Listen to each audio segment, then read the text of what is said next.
Item ಯಾವುದೇ ಇರಲಿ try ಮಾಡಿ ಆಚಿ ಚಿಕನ್ ಮಸಾಲಾ. ಆಚಿ ಚಿಕನ್ ಮಸಾಲಾ. ಡಿಕೆ ಶಿವಕುಮಾರ್ ಅವರ ಅಭಿಮಾನಿಯೊಬ್ಬ ಬೆಂಗಳೂರಿಗೆ ಪಾದಯಾತ್ರೆ ಮಾಡ್ತಿದ್ದಾರಂತೆ. ಸಿಂಧನೂರು ಅನ್ನ ತಲುಪಿದ್ದಾರೆ. ಸದ್ಯ ಮುಖ್ಯಮಂತ್ರಿ ಡಿಕೆ ಶಿವಕುಮಾರ್ ಅವರ ಅಪ್ಪಟ್ಟ ಅಭಿಮಾನಿ ಕಾಲ್ನಡಿಗೆಯಲ್ಲಿ ಬೆಂಗಳೂರಿಗೆ ಬರ್ತಿದ್ದಾರಂತೆ. ರಾಮನಗೌಡ ಮಾಲಿ ಪಾಟೀಲ್, ಯಾದಗಿರಿ ಜಿಲ್ಲೆ ಸುರಪುರ ಮೂಲದ ರಾಮನಗೌಡ ಮಾಲಿ ಪಾಟೀಲ್ ಈ ರೀತಿ ಪಾದಯಾತ್ರೆ ಮೂಲಕ ಬೆಂಗಳೂರನ್ನ ತಲುಪಬೇಕು ಅಂತ ನಿರ್ಧಾರ ಮಾಡಿದ್ದಾರೆ. ಯಾದಗಿರಿಯಿಂದ ರಾಯಚೂರು ಮಾರ್ಗವಾಗಿ ಬೆಂಗಳೂರಿಗೆ ಬರ್ತಿದ್ದಾರಂತೆ ಈ ಅಭಿಮಾನಿ. ನಾನು ಬೆಂಗಳೂರಿಗೆ ಪಾದಯಾತ್ರೆ ಮಾಡ್ತಾ ಇದ್ದೀನಿ.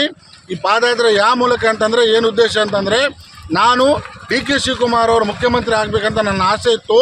ಆ ಆಸೆಯನ್ನು ಪೂರ ಆಗಿದೆ. ಅದಕ್ಕೆ ನಾನು ಈ ಪಾದಯಾತ್ರೆ ಮಾಡ್ತಾ ಇದ್ದೀನಿ. ನಾನು ಡಿ ಕೆ ಶಿವಕುಮಾರ್ ಅವರಿಗೆ ನಾನು ಬೆಂಗಳೂರಲ್ಲಿ ಮೀಟ್ ಆಗಬೇಕಂತಕ್ಕಂಥ ನನ್ನ ಆಸೆ ಇದೆ. ಸಾಹೇಬ್ರೆ, ಹೌದು ಸರ್, ನೀವು ಹೋಗಿ ಡಿ ಕೆ ಶಿವಕುಮಾರ್ ಅವ್ರಿಗೆ ಭೇಟಿ ಆಗ್ತೀರಾ? ಸಾಹೇಬ್ರೆ, ಡಿ ಕೆ ಶಿವಕುಮಾರ್ ಅವರೇ ಈ ರಾಜ್ಯದ ಮುಖ್ಯಮಂತ್ರಿ. ಈಗ ತಮ್ಮನೆ ನಾವು ಕಳಕಳಿಯಾಗಿ ನಾವು ವಿನಂತಿ ಮಾಡ್ತೀವಿ. ಇವರು ಎಷ್ಟು ಜಲ್ದಿ ಬರ್ತಾರೆ, ತಾವು ಅವರಿಗೊಂದು ಅವಕಾಶ ಕೊಟ್ಟು ಇವರಿಗೆ ಮೀಟ್ ಆಗಬೇಕಂತಕ್ಕಂಥ ನಾವು ನಿಮ್ಮಲ್ಲಿ ಒಂದು ವಿನಂತಿ ಇಡ್ತೀವಿ. ನೀವು ಈಗ ಪಾದಯಾತ್ರೆ ಮಾಡ್ತಾ ಇದ್ರಲ್ಲ, ಇಲ್ಲಿ ನಿಮ್ಗೇನು ಮಳೆ ಗಾಳಿಗೆ ಕಷ್ಟ ಆಗ್ತಾ ಇಲ್ಲ? ಎಷ್ಟು ಕಿಲೋಮೀಟರ್ ಆಗುತ್ತೆ ಪಾದಯಾತ್ರೆ? ಒಂದು ದಿನಕ್ಕೆ 45 ಕಿಲೋಮೀಟರ್ 50 ಒಂದು ದಿನಕ್ಕೆ 45 ಕಿಲೋಮೀಟರ್ ಪಾದಯಾತ್ರೆ ಮಾಡ್ತೀರಾ?